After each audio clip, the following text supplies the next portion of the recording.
Heads or tails? Every day I see organisations gambling with their recruitment processes and risk not selecting the very best candidates for positions. So I'm James Meachin, Principal Psychologist at Pearn Kandola, and today I'm going to talk to you about 4 key areas you can improve your recruitment processes to maximise your chance of success. The first is around recruitment criteria, and it's surprising how often we hear hiring managers really using their own judgments rather than an explicit set of criteria about who's suitable for a role. So we all hear things like, yeah, that candidate feels similar to me, and that's a good thing. Or, I don't have a very good feeling about this candidate. I don't think they'll be the right fit. And that poses real problems for attracting the best and diverse talent into organisations. And there's a real risk that organisations repeat previous mistakes through those sorts of implicit, subjective criteria. Second important area is around assessor skills.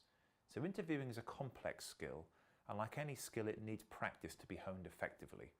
And we know that many hiring managers, their job doesn't involve regular interviewing. And as a result of that, it's really important they have just-in-time practice, skills practice, before they're interviewing candidates, especially for important and high-volume roles. A third area is around structure. And actually, research shows that structure is probably the most important factor in improving the validity of a recruitment process.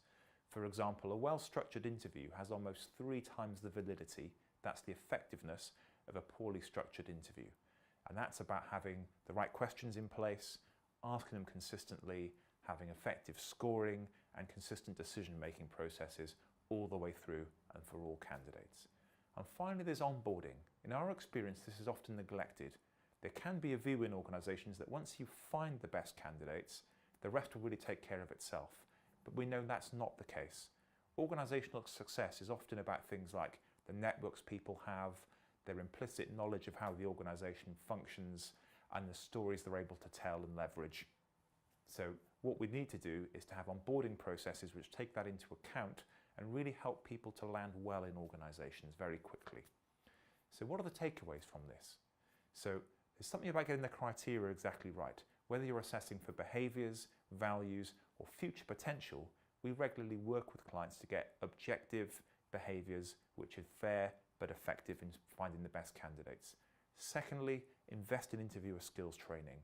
Most interviewers actually tend to think they're highly effective, in the same way that research shows that more people think they're effective drivers than average, which of course isn't possible.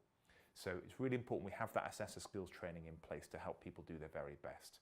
Around the structure, providing the right processes and tools to help people move through a recruitment process consistently is really important. For example, having mathematical decision-making processes which don't rely on only subjective judgment. Finally, have deliberate onboarding policies and practices. We work with many clients to set those up, so there's a 100-day plan for new joiners, especially in senior roles, and someone has responsibility for making that a success. If you'd like to find out more about these areas and how you can improve your recruitment practices, visit our website at www.pearnkandola.com.